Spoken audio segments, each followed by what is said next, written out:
partager avec vous. Bienvenue dans le monde de Redox. Donc, il est important de se rappeler qu'on a des clauses qui sont importantes. Nous ne sommes ni là pour faire des proclamations médicales, nous ne sommes pas un traitement, nous ne sommes pas une cure. Et donc, c'est excessivement important que l'on se restreigne de nommer des termes médicaux ou de faire référence à des conditions. Donc ça, c'est un petit peu une chose qui est importante pour présenter dès le départ. Alors, pour tout de suite vous présenter, mon nom est Sylvie Wilmot. Je vous parle depuis les États-Unis. Donc, c'est vraiment un webinaire qui vous vient de la côte américaine, francophone. Et c'est avec un immense plaisir que je fais l'introduction aujourd'hui de la présentation qui va être animée par mon ami. Et d'ailleurs, c'est ça que j'adore dans cette profession, c'est que Lorraine et moi, nous ne sommes pas de la même équipe, mais nous faisons un travail d'équipe dans cette compagnie. Et c'est ça qui est excessivement important parce qu'on est là pour s'entraider pour une simple et bonne raison, c'est qu'on est là pour s'entraider, pour partager un magnifique cadeau. Moi, j'appelle ça même un trésor pour votre corps. Alors, depuis le Québec, nous avons Lorraine Loisel qui est avec nous, qui, je dois dire, son histoire, je crois que c'est la doyenne ici, pas la doyenne en âge, mais doyenne chez ACA, parce que ça fait un peu plus de 10 ans qu'elle prend ces fabuleuses molécules. Et la façon dont ça lui est arrivé, c'est un petit peu comme nous tous. C'est que un jour, elle était à la gym et il y a quelqu'un, elle parlait, elle mentionnait qu'elle avait du mal de dormir et il y a quelqu'un qui lui a dit, écoutez, je pense qu'il y a un nouveau produit qui est sur le marché, qui vient de sortir et qui risque de pouvoir vous aider. Comme quoi, et ça c'est il y a 10 ans. Donc, on découvre tous ces molécules d'une façon intéressante. Certaines personnes vous en ont parlé, vous avez dit, tu devrais regarder, de plus en plus de thérapeutes regardent à cette technologie comme quelque chose de vital et surtout à l'heure actuelle, à l'heure où on vit. Et puis, en invité spécial aujourd'hui, eh bien, c'est un immense plaisir d'avoir docteur Philippe Souvestre, qui est français, qui vit au Canada et qui est un nouveau membre du Conseil des professionnels de la santé chez ACA. Donc, juste pour préciser, il n'est pas rémunéré par ACA pour être un membre de ce Conseil des professionnels. Il est comme moi, comme Lorraine, nous sommes tous des partenaires à partager, à éduquer à propos de cette incroyable technologie. Donc, sans plus attendre, je vais passer tout de suite la parole. Je vais me taire et je vais passer la parole à Lorraine qui va vous faire cette présentation et nous présenter Dr Souvestre. Tu mets les gens en sourdine s'ils ne le sont pas? Pardon? Tu vas mettre les gens en sourdine s'ils ne sont pas en sourdine? Oui, absolument. Merci. Merci beaucoup, Sylvie. Et bienvenue au docteur Philippe Souvestre. On parle un petit peu de son histoire. Je vais faire ça court et je vais le laisser expliquer parce qu'il y a énormément de compétences. Donc, le docteur Souvestre est un médecin français avec plus de 30 ans d'expérience professionnelle dans les milieux militaires et civils. Il est spécialisé dans la traumatologie, la neurophysiologie médicale, la médecine aérospatiale et sportive. Il est également titulaire de plusieurs diplômes postdoctoraux, notamment en psychologie cognitive, comportementale. Il allie la médecine occidentale et orientale. Bienvenue, docteur Souvestre. J'aimerais que vous complétiez ce que je viens de donner comme information à votre sujet parce que c'est tellement vaste. D'abord, la médecine spatiale, je suis certaine que personne n'avait déjà entendu parler de ça. Pouvez-vous nous expliquer? Merci beaucoup, Sylvie, dans l'ordre, et merci beaucoup, Lorraine, pour votre accueil. Et je remercie tout le groupe de bien vouloir m'accueillir aujourd'hui et écouter l'humble témoignage de mon expérience avec le produit ASEA et en tant que médecin, un petit peu apporter une valeur scientifique, une validation, toutes les observations que j'ai faites en personne, sur moi-même pour commencer et sur les autres, et ensuite apprenant les bienfaits expérimentés, je dirais, d'une certaine façon, parce que c'est tellement nouveau, par seulement plus de 33 millions de consommateurs de ces produits. Donc, c'est vraiment frappant. Je vous remercie, Lorraine, pour l'introduction. Je voudrais corriger juste une petite chose. Je ne suis pas un psychologue, je suis un médecin Et c'est un PhD. J'ai un PhD, c'est-à-dire un docteur en philosophie qui est un degré, comme nous avons un degré médical, vous avez un degré scientifique, un doctorat scientifique, docteur des sciences en neurosciences cognitives et comportementales. Donc, voilà, c'est la seule petite correction que je voudrais ajouter, mais ça touche à la psychologie, mais ça n'est pas la psychologie. Ça touche plutôt à l'anatomie et aux mécanismes de fonctionnement du cerveau. En termes pour ma part, en termes d'analyse et d'identification de la sévérité des traumas, de l'impact traumatique, quel qu'il soit, que ce soit physique, mental, émotionnel, cognitif ou un mix de tout ça. Ce qui amène, pardon pour le franglais de temps en temps, ce qui amène ce qui conduit très souvent à des conditions qui sont totalement hors d'atteinte des moyens normaux, conventionnels, soit médicaux, soit dans d'autres disciplines. Donc, c'est la raison pour laquelle je suis devenu passionné par cela. La raison, c'est que j'ai toujours eu un intérêt pour la performance humaine. Je suis un aviateur pour commencer. J'ai continué à explorer en termes d'exploration cette troisième dimension qui est l'espace, l'air, et ça m'a guidé et amené à la profession de médecin de l'armée de l'air pour commencer. Et je suis devenu pilote aussi. J'ai commencé à voler sur des planeurs rapidement et ensuite sur des avions plus évolués de tout type. Et j'ai terminé avec un pilote professionnel avec des qualifications de pilote militaire. Et j'ai continué vers l'espace. Je suis devenu un candidat pour le CNES à l'époque du second appel pour former le pool d'astronautes sur les pas de Jean-Luc Chrétien et Michel Baudry. Donc, je les ai connus très bien à l'époque et j'ai eu la chance d'avoir l'inspiration directe de ces personnes avec lesquelles j'ai travaillé relativement souvent, donc à l'époque. Après 10 ans de travail au Centre d'essai en vol comme médecin pilote et expérimentateur en vol, je me suis dirigé vers une spécialité multidisciplinaire et polytechnique dans laquelle j'ai convergé la médecine de l'Ouest, notre médecine occidentale, et la médecine orientale, essentiellement la médecine chinoise et un petit peu de médecine ayurvédique qui vient d'Inde. Et ce qui m'a permis, en croisant tous ces modèles, de comprendre mieux la nature humaine en termes de résistance, de performance et en termes de souffrance et d'incapacité de guérir, parfois liée à l'existence d'obstacles, soit physiques, soit cognitifs, soit mentaux. Et tout cela à l'échelon du cerveau en termes de gouvernance, qui permet bien sûr l'épanouissement ou le manque d'épanouissement si cette gouvernance est affectée négativement. Donc en résumé, voilà, c'est mon parcours. J'ai eu le privilège de servir à la faculté de médecine comme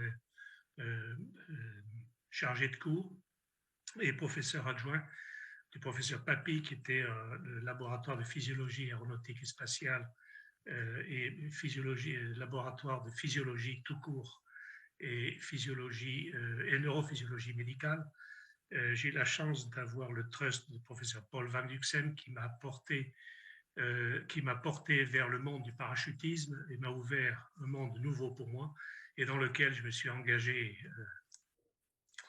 full speed, comme on dit. Et après quelques années de pratique, je suis devenu membre du conseil médical et j'ai mis au point un service unique qui était en termes de maximisation, en termes de comment maximiser la performance humaine en termes de saut, de travail relatif. Quand vous avez plusieurs personnes qui sautent du même avion ou de différents avions et vont se réunir, travailler ensemble pendant 40-45 secondes en chute libre et ensuite avec des vitesses de réaction qui sont extraordinairement rapides et avec une énergie incroyable. Et si c'est mal fait, ça peut lier au décès de quelques participants à travers des collisions. Donc, tout ça, ça fait appel à la perception de l'espace, à la rapidité des réflexes adaptés, l'absorption de tous ces paramètres qui sont beaucoup plus rapides et aussi équivalents à ceux qu'un pilote d'avion de combat, par exemple, va rencontrer dans son exercice. Donc, voilà, pour faire une longue histoire courte, ça a été un parcours privilégié. J'ai rencontré des gens fantastiques. C'est un travail d'équipe et j'ai eu la chance d'écouter et d'être écouté. Et tout ça, ça m'a amené à une compréhension très approfondie de pas mal de problèmes qui sont encore à l'écart de la compréhension normale avec l'approche classique conventionnelle. À côté de ça, en médecine du sport, j'ai servi à Marseille. J'ai grandi comme médecin à l'université de Marseille, la faculté de médecine, et j'ai eu la chance de servir le professeur Laval, qui était un pneumologiste très distingué, où j'ai appris beaucoup de choses en physiologie interniste, comme on dit, et en médecine du sport, qui ensuite s'est développé vers l'hôpital Sainte-Marguerite, pour ceux qui connaissent la ville de Marseille, et où j'ai servi avec le professeur Roger Christian, qui avait une connexion unique avec la majorité des fédérations sportives en France, connues au plan national ou international. Et ça a été un privilège de servir avec lui et d'apprendre toutes les ficelles que j'ai pu et qui me servent encore à grand prix. Donc, je voudrais exprimer cette reconnaissance aussi à tous ceux qui m'ont amené à la place où je suis. Et vous savez, on est seulement une partie d'une longue chaîne. Donc, voilà. Vous me connaissez, je pense, un peu mieux maintenant. Merci beaucoup. On va commencer avec les questions. Comment avez-vous été introduit au Redox-ACA et qu'est-ce qui a attiré votre intérêt là-dedans? Pardon, excusez-moi. Donc, la façon dont je suis arrivé à ASEA a été une façon, comment dire, reluctante, dans le sens, l'année dernière, j'ai abouti, nous savons là qu'en France, au Canada, nous avons été plagués, comme on dit, par une vague de Covid extraordinaire, meurtrière, et au tel point que toutes les cliniques qui n'étaient pas institutionnalisées en hôpitaux, dans les hôpitaux publics, étaient demandées d'être arrêtées, fermées, pour raison de sécurité et pour mitiguer cette pandémie.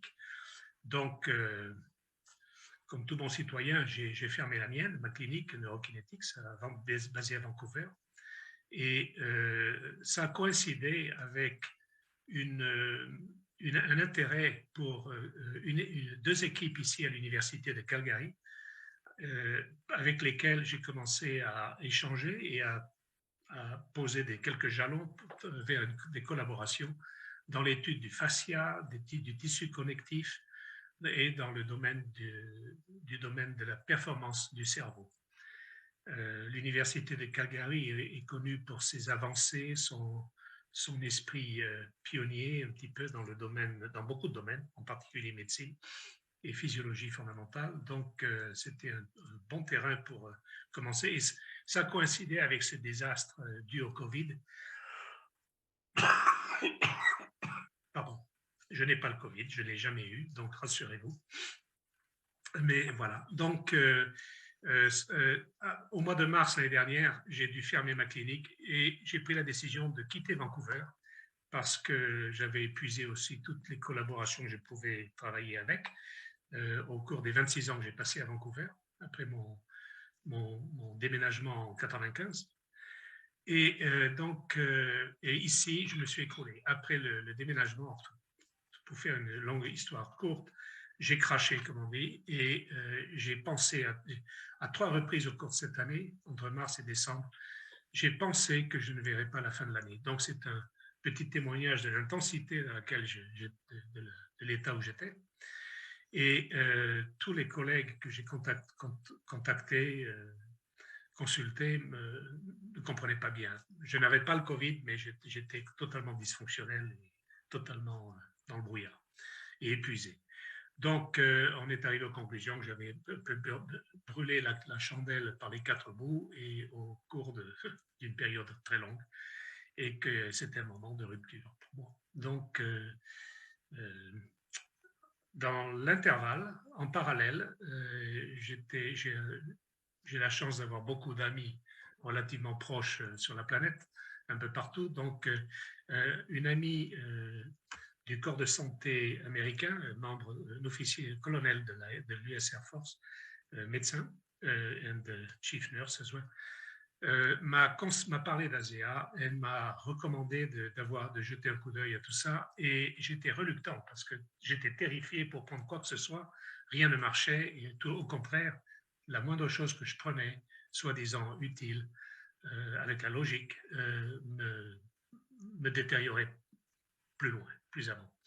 Donc, après 6 mois de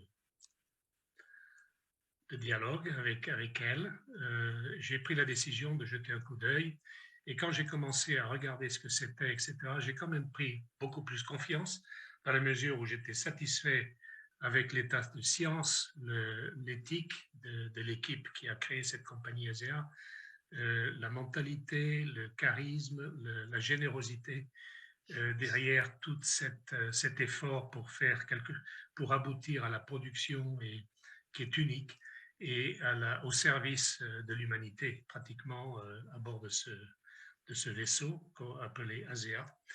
Et j'ai pris la décision de commencer le dimanche 28 mars à 20h local. Je me suis jeté à l'eau, j'ai passé un ordre, une commande, et 5 jours plus tard, j'avais le shipment, comme on dit ici, la réception du colis, et j'ai commencé immédiatement, très lentement, une petite louche, la petite louche en plastique, de 2 onces, c'est-à-dire 60 millilitres ou 60 centimètres cubes. Donc, une once, c'est 30 millilitres, pour vous donner une idée, la correspondance. Donc, 2 onces.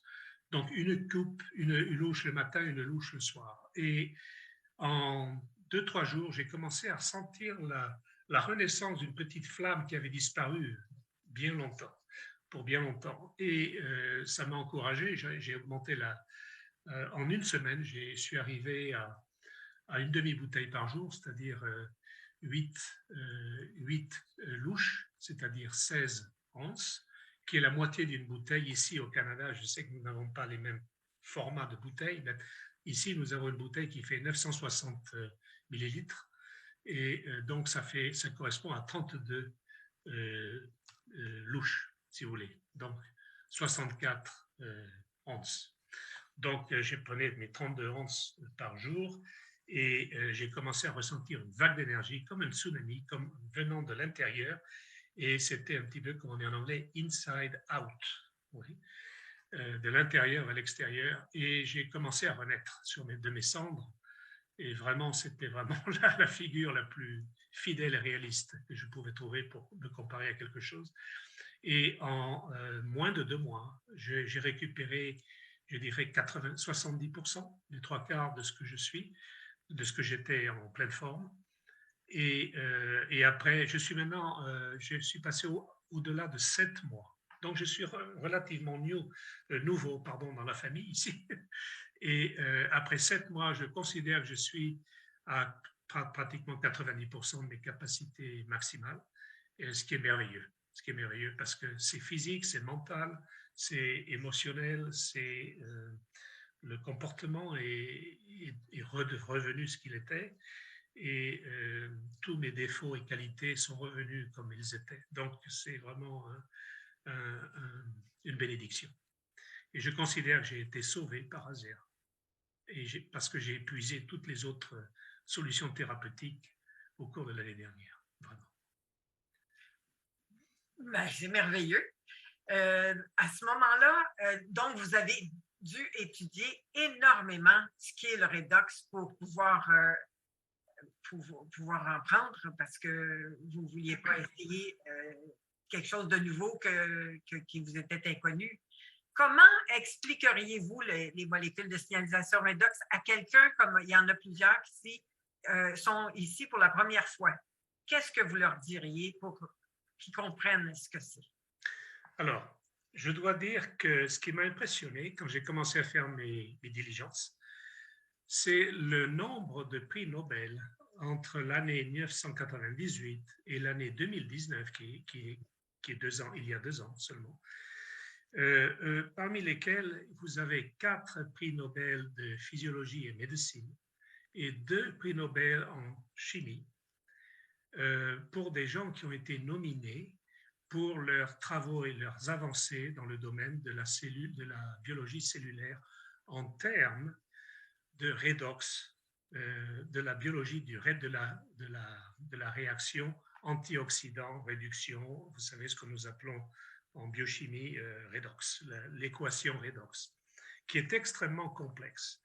Je ne pense pas que ce soit la meilleure place pour entrer dans le détail de la science. Si vous voulez, on pourrait concocter une session spécialisée pour ceux qui veulent s'aventurer dans ce domaine-là.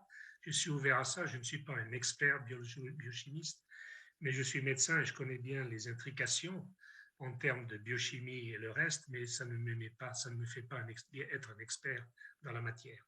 Et je sais que vous avez interviewé dans le passé quelques experts avec lesquels je pense qu'on pourrait faire un panel.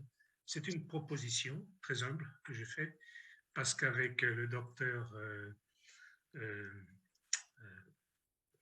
Michael Stern, que je ne connais pas, mais je serais vraiment très heureux de le rencontrer.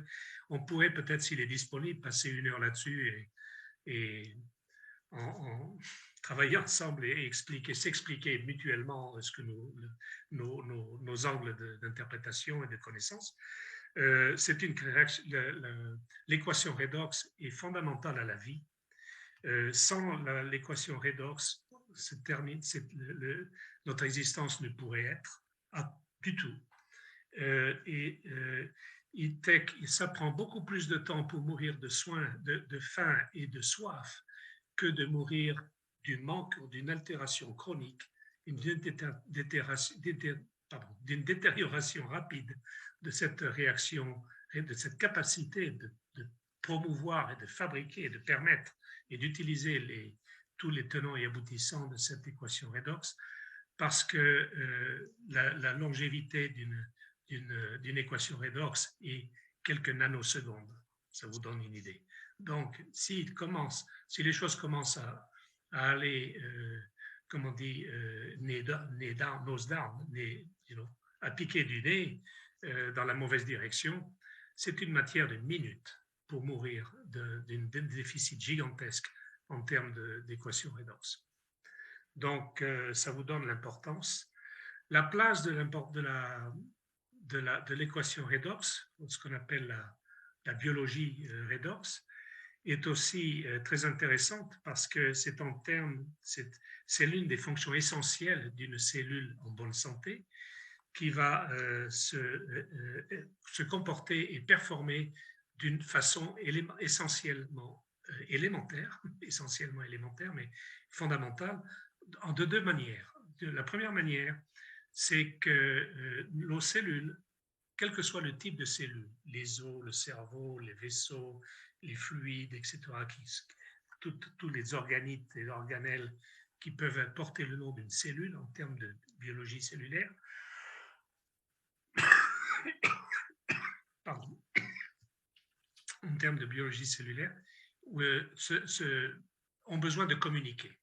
Donc, sans cette communication intercellulaire, et vous me direz, mais les cellules du cerveau parlent aux cellules du cœur, et les cellules du cœur, elles parlent aux cellules du fémur, peut-être pas géographiquement, mais en termes de qualité et en termes de communication, vous pouvez dire globalement que oui, c'est un phénomène universel de communication entre les différents types de cellules. Ce qui explique beaucoup la pathologie, sans rentrer dans le détail médical, ce qui explique beaucoup la nature de certaines anomalies quand la physiologie commence à aller de côté, dans la mauvaise direction, pour quelque raison que ce soit. Donc, la communication intercellulaire est une clé immédiate en termes de résultats d'une bonne qualité de communication intercellulaire. Et l'autre façon de performer pour les cellules en bonne santé sont de se maintenir en dehors d'une situation de dommage physique. Les cellules, comme vous le savez, peuvent être détruites par beaucoup de choses ou altérées physiquement. cette redox capabilité, comme on dit, peut anticiper sur le dommage et si c'est insuffisant, va aussi contribuer à réparer plus rapidement que n'importe quelle autre voie d'accès ou comment dire, accessible pour le faire en bonne et due forme à un taux de succès rapide. Et en termes de rapidité, c'est la première voie qui semble être montrée par tous les travaux scientifiques exécutés dans cette direction. Et bien sûr, la situation la pire est quand une condition qui n'a pas besoin d'être médicale, mais une condition de dysfonction ou d'altération physique, essentiellement, va comporter les deux anomalies. C'est-à-dire que les cellules sont endommagées et bien sûr, il va y avoir en plus, à côté, un problème de communication intercellulaire. Et ça ouvre la porte à beaucoup de désastres. Donc, voilà. Est-ce que j'ai répondu à votre question? Parfait, c'était vraiment clair, oui. Est-ce qu'il y a du danger à en prendre du redox? Non, et ça, c'est unique. C'est unique en termes de quoi que ce soit que nous pouvions prendre en parlant de supplémentation en dehors du domaine médical. C'est unique parce que si vous prenez trop de vitamines pour comparer aux d'autres formes de supplémentation, si vous prenez trop de vitamines, vous allez avoir des problèmes. Si vous prenez trop de minéraux, vous allez avoir des problèmes. Si vous prenez trop d'enzymes, vous allez avoir des problèmes. Et ces problèmes vont varier en fonction de la nature de ce que vous prenez. Donc, la beauté de ces redox molécules, comme on dit, qui sont des méthodes, le nom complet de ces molécules, en fait, sont appelées les molécules de signalement. Les molécules de signalement parce qu'elles sont très, très impliquées dans la communication intercellulaire et elles ont été reconnues d'abord à cause de cette capacité, mais ensuite on s'est rendu compte qu'elles pouvaient être un facteur de guérison et de récupération physique pour des cellules endommagées. Et ça, c'était dans d'autres études un peu plus tard. Donc, chronologiquement, le premier nom est resté, mais ça inclut bien sûr maintenant tout le scope. Et certains scientifiques pensent qu'il y a d'autres capacités qui sont en cours d'étude et on ne connaît pas tout encore par rapport, référent à ces molécules de signalement. Donc, voilà. Il y a une chose qui est très importante, c'est que la durée de vie de ces molécules est très courte dans notre corps. Elles sont natives de notre physiologie et biologie cellulaire, mais la durée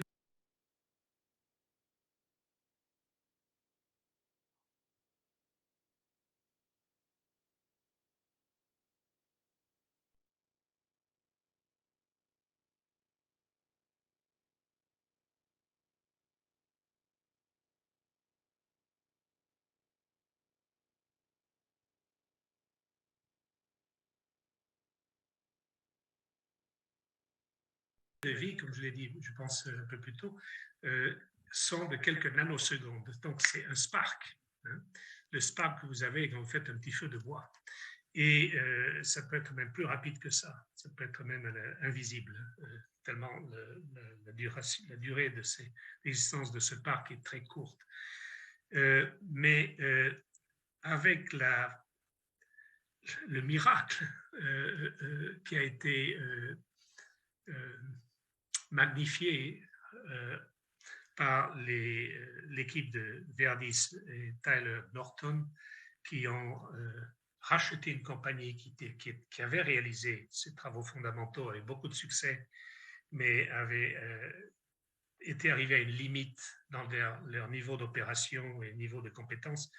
Et le fait que quelqu'un comme ces deux personnes, père et fils, Norton, Verdis, Tyler, ont racheté cette compagnie et l'ont développée avec une science beaucoup plus avancée, avec des compétences que les précédents n'avaient pas, et ont arrivé à stabiliser la fabrication, le résultat d'une fabrication humaine en laboratoire, d'une solution moléculaire absolument similaire, prouvée, validée par de nombreuses études scientifiques faites par des agences officielles en tiers, sur les tiers parties, en dehors du realm de cette compagnie elle-même.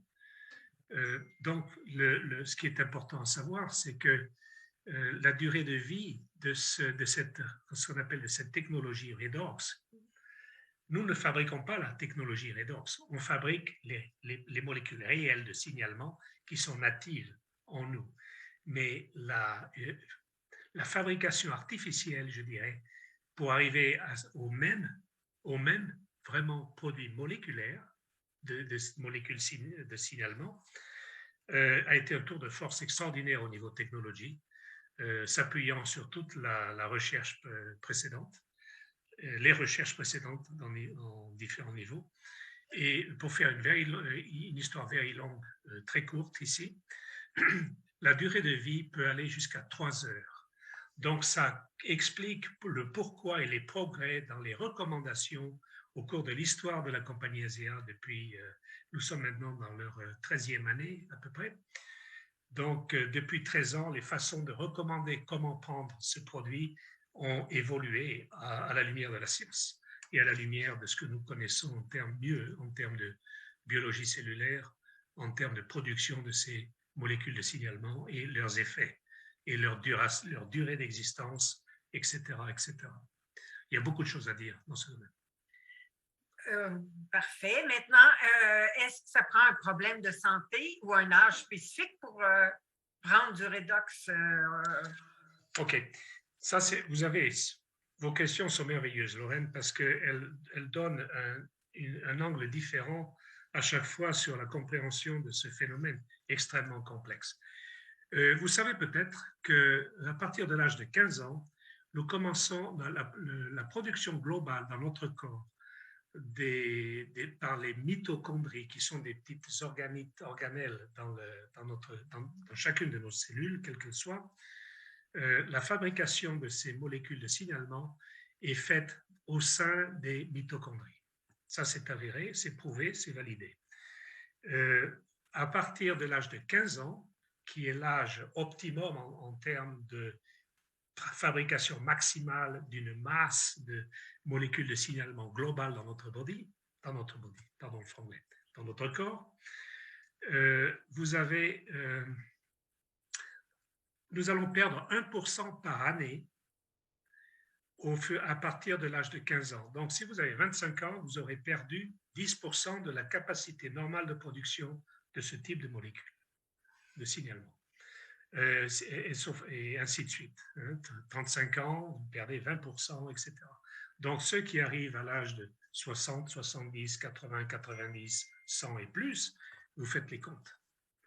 À partir de 85 ans, vous avez perdu 70%. Donc, c'est énorme. C'est plus de 2/3, c'est presque les 3/4 de la production normale que cette personne avait à l'âge de 15 ans.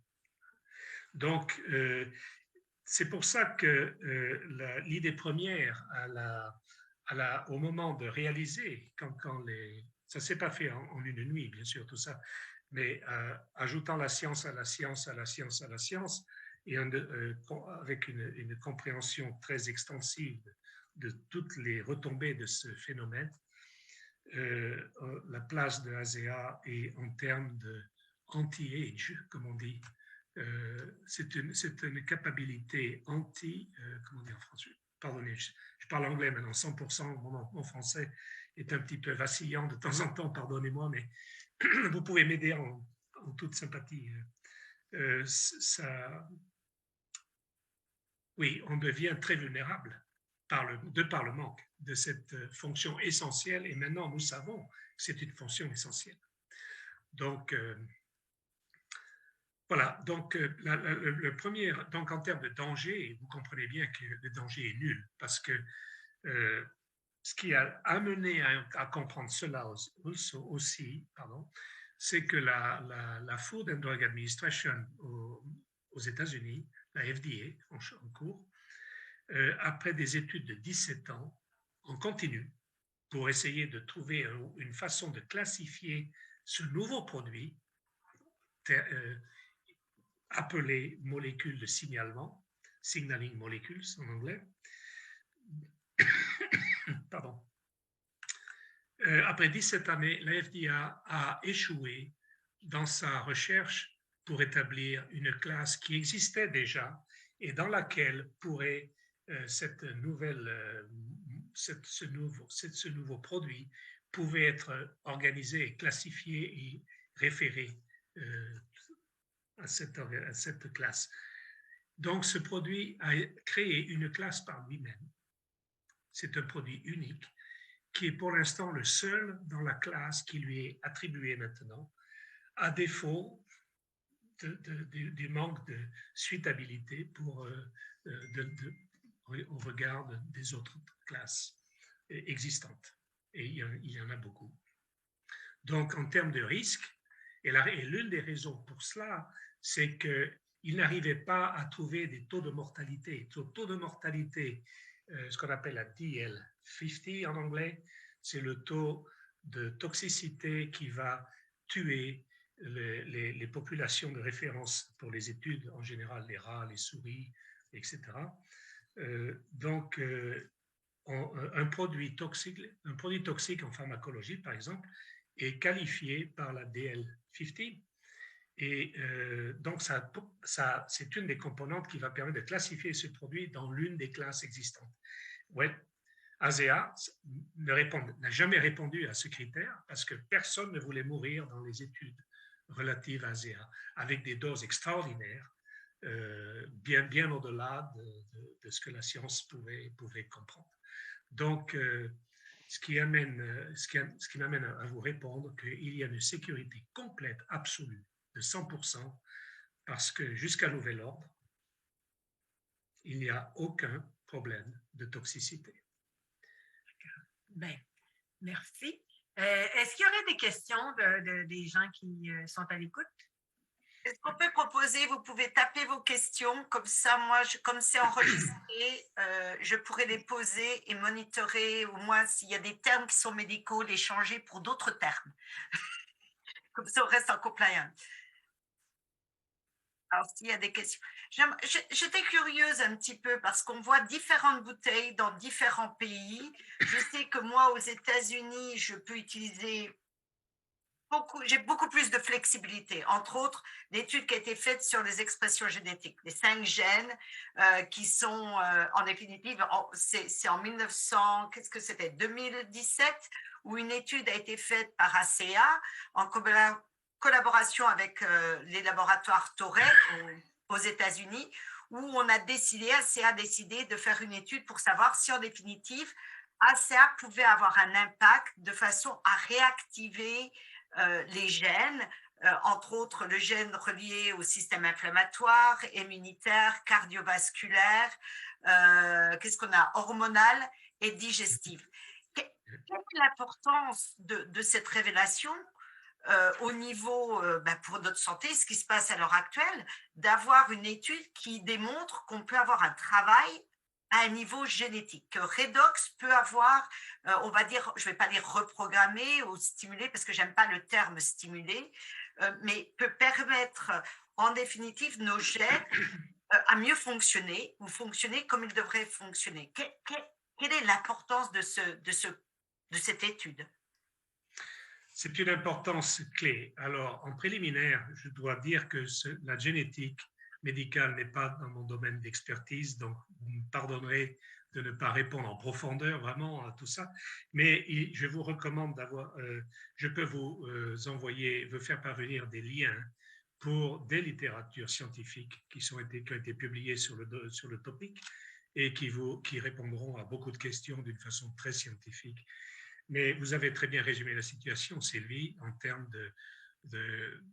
du fait que les laboratoires Torrey, qui sont reconnus comme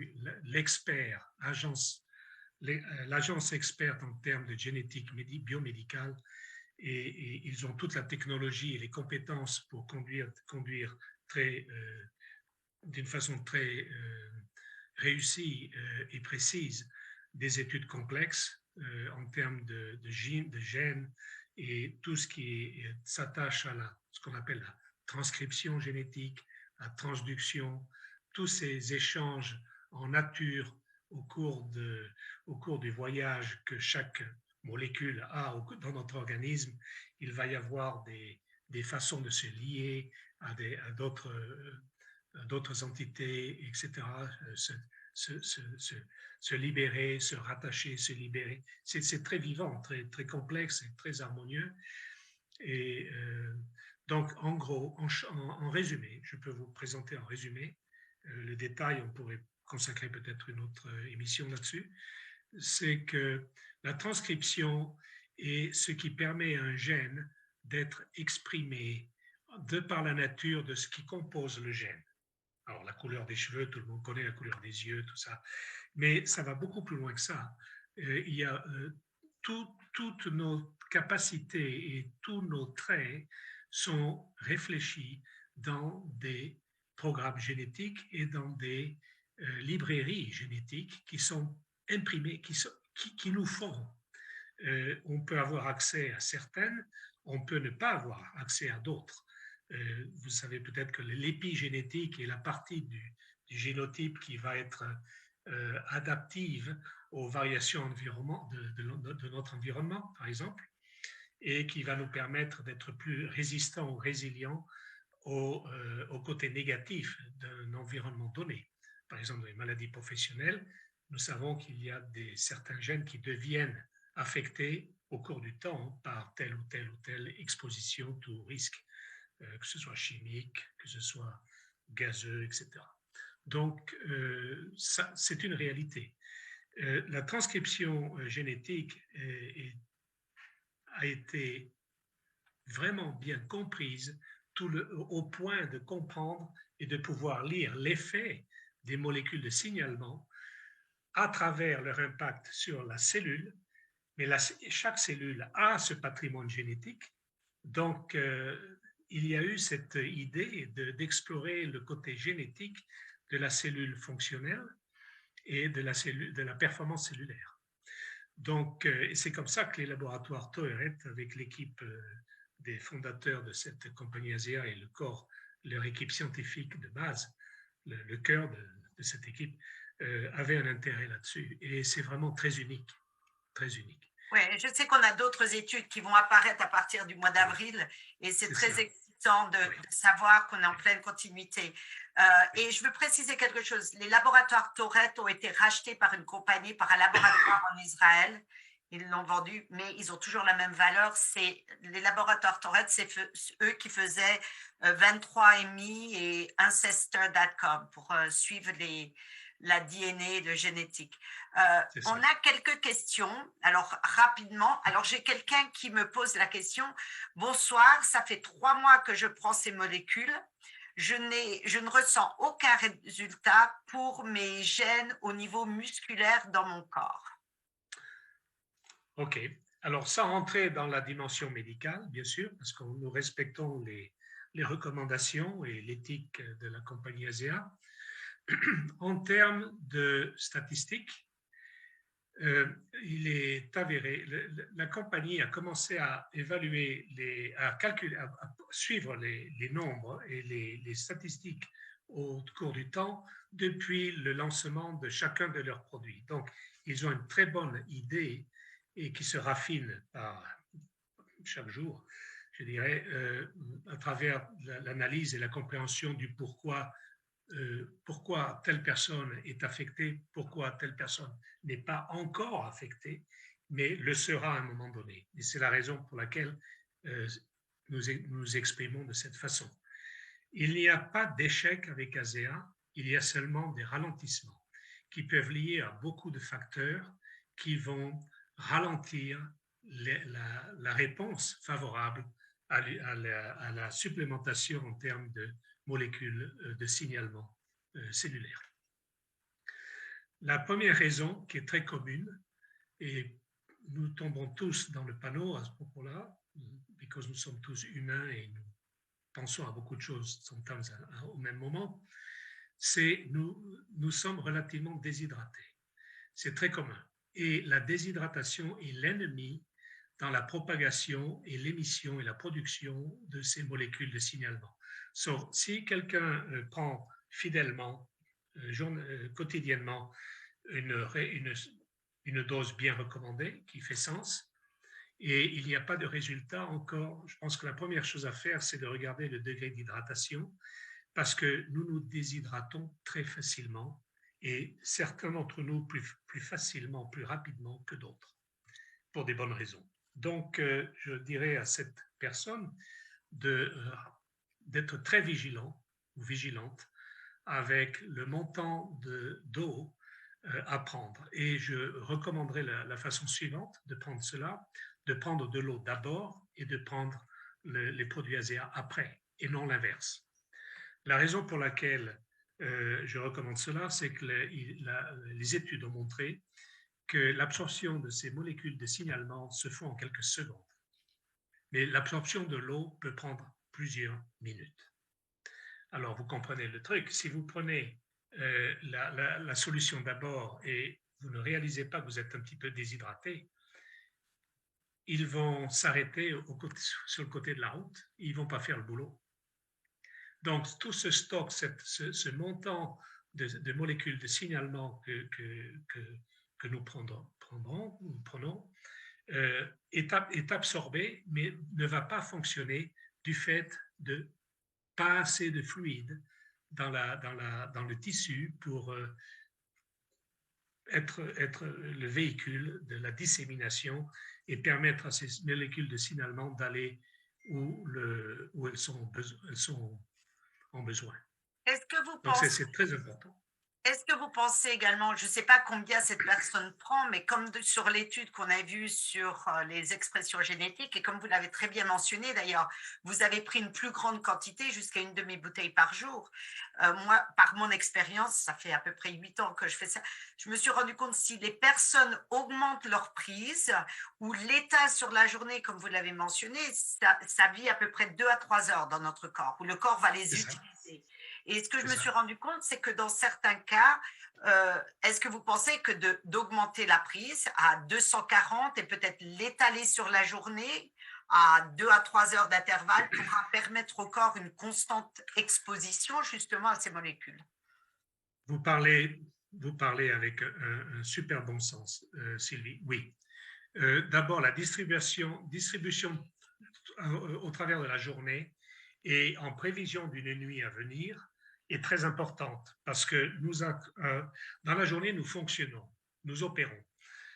Donc, nous utilisons nos fonctions et l'ASEA n'est pas absorbée et n'est pas utilisée en termes de réparation ou en termes de communication, magnification, n'est pas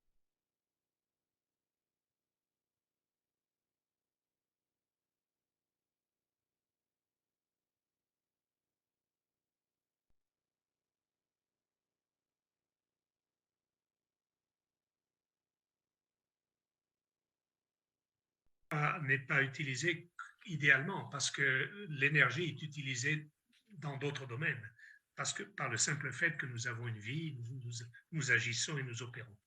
Maintenant, sachant que la durée d'une vie dans notre corps avec cette technologie Redox est de, disons, jusqu'à 3 heures, qui peut varier en fonction du contexte aussi. Si on est stressé, si on est fatigué par d'autres raisons, si nous prenons des médicaments qui nous affectent adversement, aussi négativement, donc tout ça, ça va jouer, ça va se composer. Donc, ce que je suis arrivé à comprendre et à recommander, c'est que boire de l'eau d'abord, et je dirais 10 minutes, 10 minutes après boire de l'eau, vous prenez ce qui vous est recommandé en termes du montant de cette quantité de molécules signalement, mais avec en mémoire en esprit, vous allez être servi seulement pour jusqu'à 3 heures. Et ça, c'est le maximum. Donc, en termes de sollicitation, pour quelqu'un qui est stressé, etc., comme je l'ai dit, comptez 2 heures. Donc, c'est mieux d'étaler sous la journée pour optimiser l'absorption d'une façon régulière, parce qu'il n'y aura jamais d'excès de molécules de signalement, mais l'utilisation va être le facteur limitant de l'absorption. Ce n'est pas parce qu'il y a beaucoup de molécules de signalement à la fois qu'elles ne vont pas être utiles, mais elles ne vont pas pouvoir être enregistrées, utilisées et de par la faiblesse de l'organisme. Donc, je recommande. Oui, allez-y.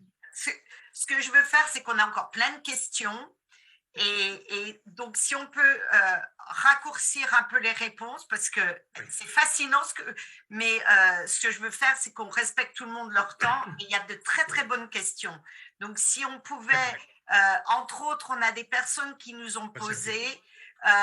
Mais oui, c'est comme nous, quand on est passionné, on peut s'étaler dans la conversation. Et j'ai plein de questions qui sont fabuleuses. Il y a des personnes qui disent, mais si c'est si fabuleux ce produit, comment se fait-il que les médecins, que les naturopathes, que les thérapeutes ne soient pas plus au courant et pourquoi on ne trouve pas plus facilement cette technologie? Ça, c'est une très bonne question qui touche à la chaîne de production, à la chaîne de distribution. Alors, je ne suis pas un expert là-dedans, je suis seulement un médecin, mais je suis devenu très proche du directeur de ces aspects et de leurs équipes. Et c'est un produit qui est très difficile à faire, très complexe. Le procès est une suite de chaînes, de réactions en chaîne, etc., qui sont extrêmement précises, et un simple faux pas, un mini faux pas quelque part fera échouer le résultat. Donc, c'est extrêmement demandant. Donc, pourquoi on ne le trouve pas partout? À cause à cause de la façon dont ce produit doit être établi et fait et fabriqué. Si vous mettez eau salée sur la voiture et sur la bouteille, eau salée, et vous la mettez dans un rayon, dans n'importe quel magasin, je ne pense pas qu'il y a beaucoup de gens, et ça a été la pensée des experts en marketing, vous savez, en business, etc., en termes de production et d'attraction des clients, etc. Vous savez, il y a des lois et des principes à respecter dans tout ça.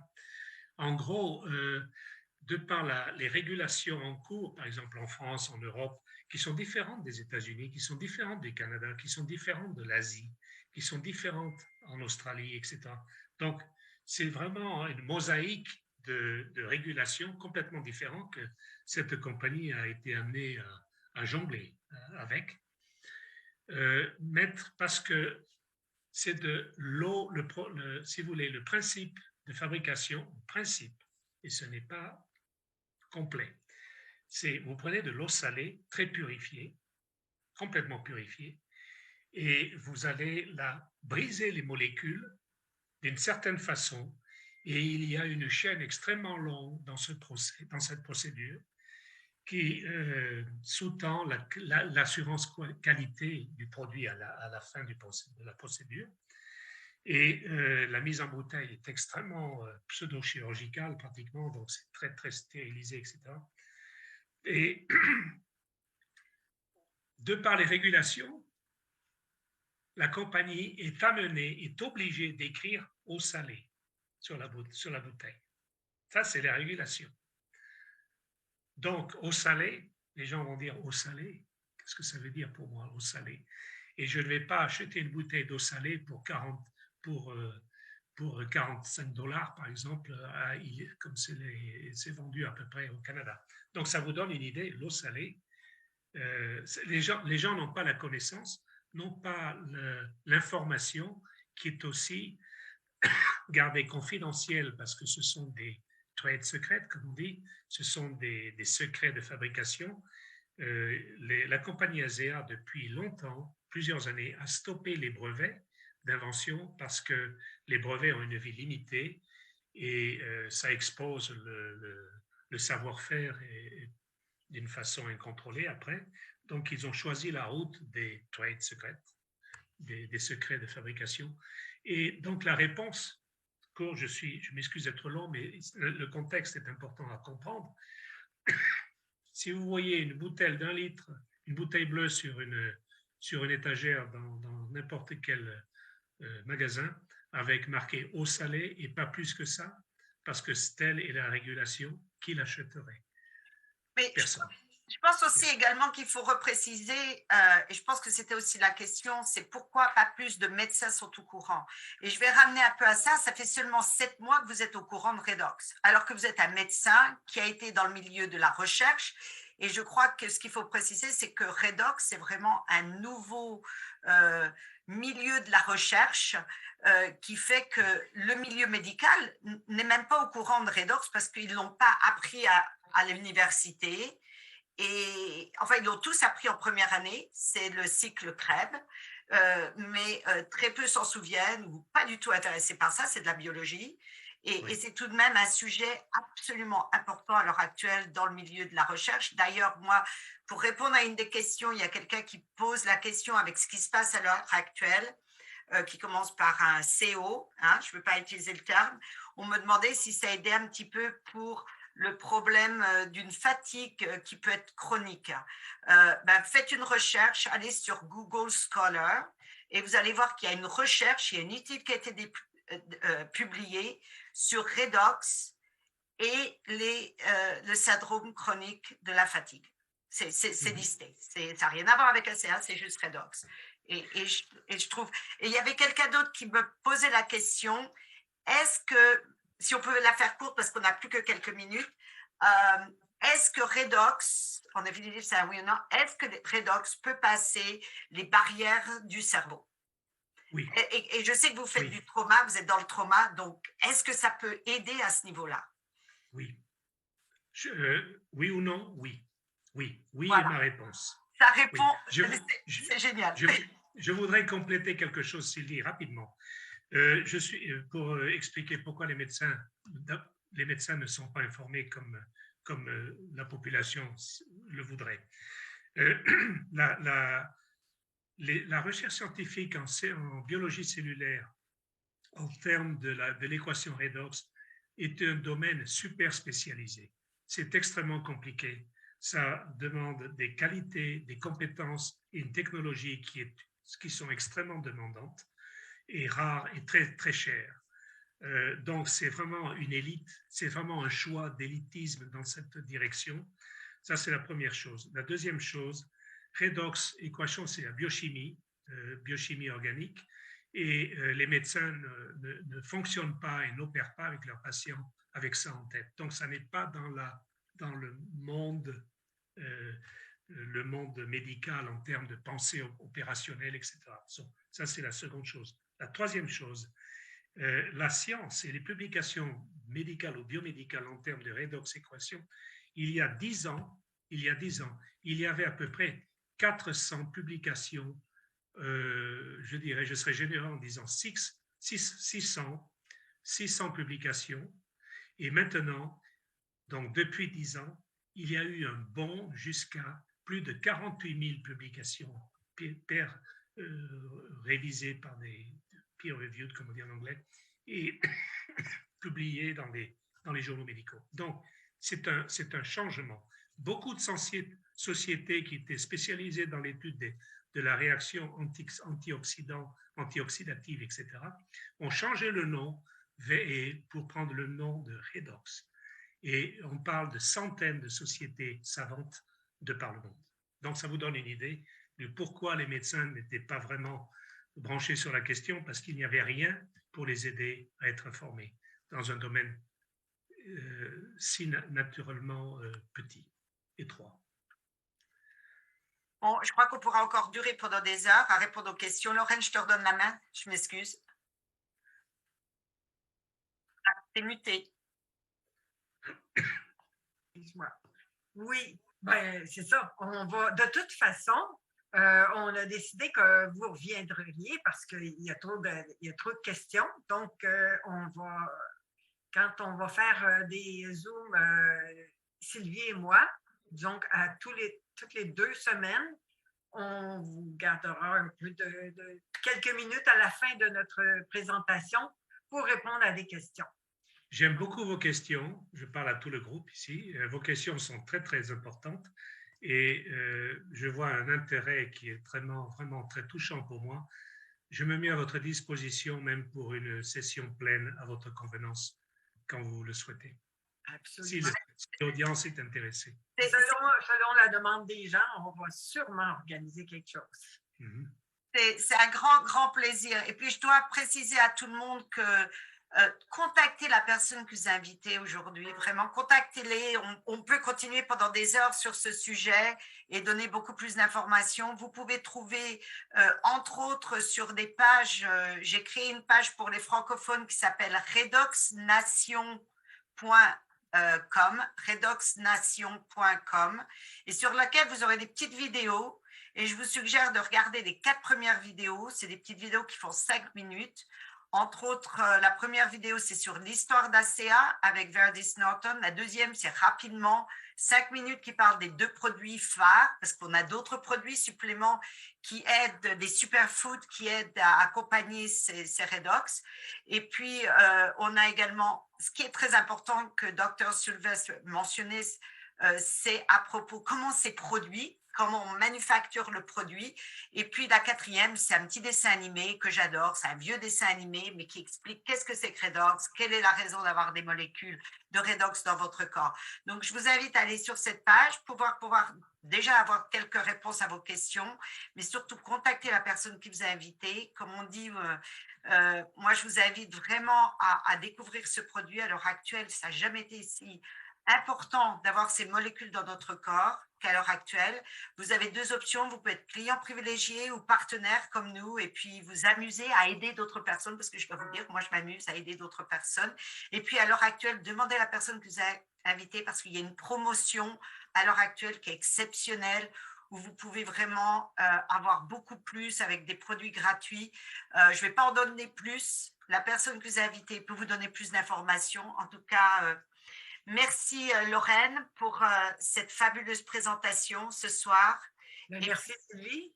Merci Dr. Sylvestre d'avoir été là et d'avoir éclairé nos chandelles. En tout cas, merci à tout le monde d'avoir été là. Je vais arrêter l'enregistrement